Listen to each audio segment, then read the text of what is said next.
சொல்லும் ஏஎன்டிவி செய்தி சேனல். வணக்கம். ஏஎன்டிவி இரவு 8 மணி செய்திகள். வாசிப்பது கீதா.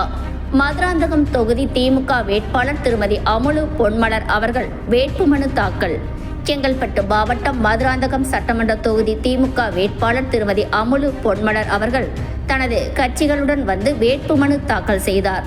தமிழக சட்டசபை பொது தேர்தல் வரும் ஏப்ரல் 23ஆம் தேதி நடைபெறுகிறது. இதற்கான வேட்புமனு தாக்கல் மார்ச் 30ஆம் தேதி தொடங்கியது.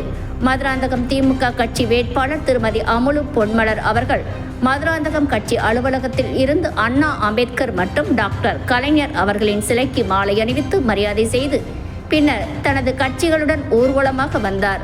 மதுராந்தகம் வருவாய் கோட்டாட்சியர் மற்றும் தேர்தல் நடத்தும் அலுவலர் திரு நரேந்திரன் அவர்களிடம் வேட்புமனு தாக்கல் செய்தார்.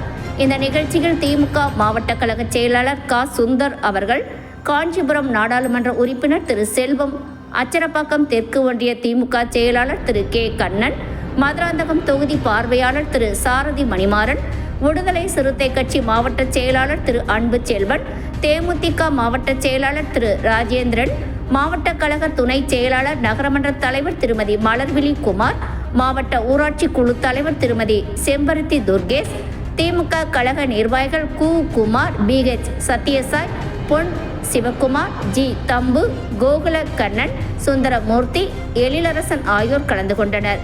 மேலும் காங்கிரஸ் நிர்வாகிகள், தேசிய முற்போக்கு திராவிட கழக நிர்வாகிகள், விடுதலை சிறுத்தை கட்சி நிர்வாகிகள், இந்திய கம்யூனிஸ்ட் கட்சி மார்க்சிஸ்ட் நிர்வாகிகள், இந்திய கம்யூனிஸ்ட் கட்சி CBI நிர்வாகிகள், மதிமுக நிர்வாகிகள், மனிதநேய மக்கள் கட்சி நிர்வாகிகள், இந்திய யூனியன் முஸ்லீம் லீக் நிர்வாகிகள், SDBI நிர்வாகிகள், திராவிட கழக நிர்வாகிகள், மக்கள் நீதி மய்ய நிர்வாகிகள் என 1000க்கும் மேற்பட்டோர் கலந்து கொண்டனர். இச்செய்தியை தொகுத்து வழங்கியவர் செங்கல்பட்டு மாவட்ட ANTV செய்தியாளர் திரு கபீர்.